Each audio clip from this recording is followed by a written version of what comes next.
Lord Jesus, the needs of your people, open your heart to the love you have for each of us.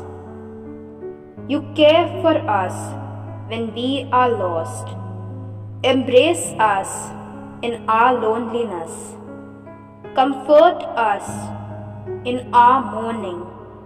And you are closest to us when we are at our weakest. You call us to spread your love in whatever way we can and to whoever you place in our lives. Lord Jesus, your heart is moved with compassion when we are suffering, when we need your help, and when we pray for each other. Listen to my prayer during this novena and grant me what I ask of you. Make your request silently.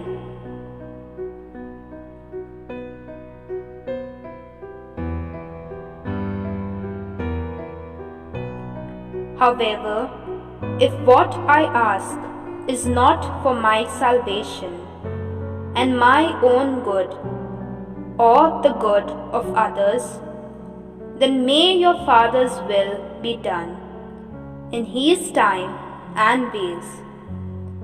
I firmly believe that you will always grant me what is best, so that I may help build your kingdom of love and compassion in our world. We make this prayer through you, our compassionate Lord and Savior. Amen.